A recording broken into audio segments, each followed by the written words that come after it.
মানুষ যখন স্বেচ্ছায় তাদের সকল অঙ্গ প্রত্যঙ্গ দান করে, মৃত্যুবরণ করে, এর ফজিলত কি? সে কি শহীদের মর্যাদা পাবে? শহীদের মর্যাদা এত সহজ না ভাই। কেউ জীবদ্দশা বলল আমি মরে গেলে আমার কিডনিটা, চোখটা, অমুক তমুক অর্গান দান করে দিলাম। কিসের জন্য? অমুক মেডিকেলের জন্য, অমুক মেডিকেল কলেজের ছাত্রদের জন্য।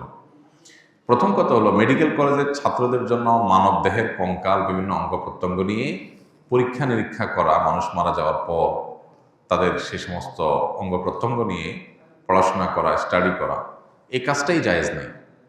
বলে তাহলে মানুষ শিখবে কীভাবে? কারণ এইগুলোর বিকল্প বহু আছে। এখন পৃথিবীর অনেক উন্নত দেশে পর্যন্ত এখন মানুষের কঙ্কাল, মানুষের রিয়েল কঙ্কাল এটা না দিয়ে তারা প্লাস্টিকের তৈরি কঙ্কাল দিয়ে তারা শিখছে। হুবহু ওই অর্গানটাই প্লাস্টিক দিয়ে তৈরি করে তারা সেখান থেকে শিখছে।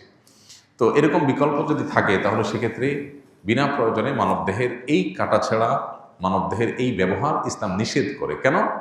কারণ মানুষকে সম্মান দেওয়ার কথা, মর্যাদা দেওয়ার কথা বলে যারা বলি আওড়ায়, তারা জানে না যে ইসলাম মানুষকে জীবিত থাকতেও মর্যাদা দিতে বলে, মৃত্যুর পরও মানুষের শরীর দেহের মর্যাদা দিতে বলে, সম্মান করতে বলে। অসম্মান হয় এমন কিছু করতে নিষেধ করে।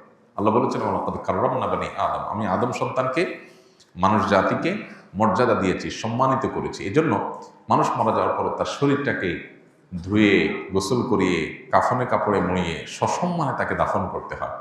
এমনকি সে যদি কোনো খারাপ মানুষও হয়, অপরাধীও হয়, মারা যাওয়ার পর তার লাশ কাটাছেঁড়া করা, অপমান করা ইসলাম নিষেধ করে। এজন্য মানুষ মারা যাওয়ার পরে তার এই অর্গানগুলো এটার এইভাবে ব্যবহার করা কি ইসলাম জায়েজ করে না।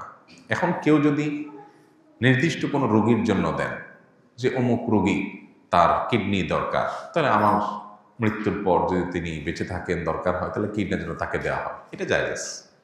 এটা জীবদ্দশায়ও দেওয়া জায়েজ আছে, মৃত্যুর পরেও জায়েজ আছে।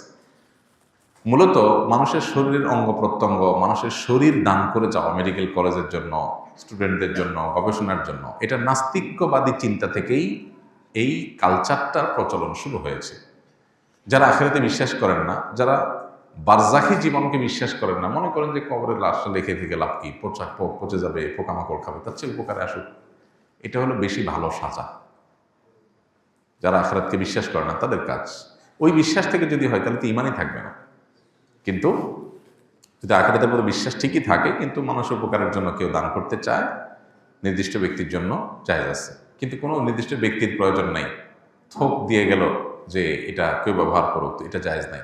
কারণ দরকার হোক আর না হোক, নিজের মৃত্যুর পর লাশের কাটাছেঁড়ার জন্য এই পারমিশন দেওয়ার অধিকার আপনাকে দেয়নি শরীয়ত। কারণ আপনাদের দেহের অপমান এটা সকল মুসলমানের জন্য না জায়েজ এবং হারাম। আপনি বললেও সেটা অপমান করা জায়েজ হবে না। ইসলাম ব্যক্তি স্বাধীনতা এবং মানব জাতির সম্মান, মানব দেহের সম্মান, দুইটার মধ্যে অপূর্ব সমন্বয় করেছে। কারণ এটা আল্লাহর দেওয়া বিধান, মানুষ নিজের বিবেক বুদ্ধি দিয়ে এই সমন্বয় করতে পারবে না, এজন্য এটা নাজায়েজ হবে।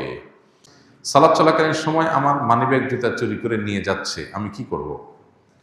আপনি সতর্ক হবেন এবং জুতা এবং মানিব্যাগ হেফাজত কেমনি করতে হয় এটার উপর ট্রেনিং নেবেন, সতর্ক হবেন, বাস এই কাজ করবেন। আপনি যদি মনে করেন আমি গেলেই আমার জুতা চুরি হয়, গেলেই আমার মানিব্যাগ চুরি হয়, তাহলে বুঝতে হবে আপনার কোথাও ল্যাকিংস আছে, ঝামেলা আছে। আপনার পকেটটা এটা সেলাই করেন, পকেটটাতে পারলে তালা লাগাই দেন, তালা তো না, চেইন লাগাই দেন। সতর্ক হন, জুতা আনে সামনে রাখেন, এরপর জুতা নেবে কীভাবে? আমরা অনেকে নিজেরা অসতর্ক থাকি, এরপর কিছু ঘটলে এরপর বলি হ্যাঁ মসজিদে গেলে ভাই কাম হয়। আর মসজিদের দোষ না, চোরের দোষ, আপনার দোষ। চোর তারা চুরি করার সুযোগ করে দিলে সে তো চুরি করবেই। এই জন্য নিজেদের সতর্ক হতে হবে। আমি জানি সুদ ও ঘুষ হারাম, কিন্তু এ থেকে বের হতে পারছি না, এতে কি আমার ইমান ভেঙে যাবে? আর ইমান ভঙ্গের কারণ কি? কেউ সুদ ঘুষের কারবারে জড়িয়ে গেলেই ইমান হারা হবে না, তবে চেষ্টা করা উচিত সুদ এবং ঘুষ হারাম জানলে সেখান থেকে বেরিয়ে আসা। যদি সুদ ঘুষ হারাম জানার পরও এটার থেকে আপনি বের হয়ে না আসেন, তাহলে সেক্ষেত্রে আপনার অবশ্যই ইমানের দুর্বলতার একটা প্রমাণ। এই জন্য আপনার ইমান বৃদ্ধি করার যে উপায়গুলো আছে সেগুলো অবলম্বন করা উচিত, যাতে করে হারাম থেকে আপনি বেরিয়ে আসতে পারেন।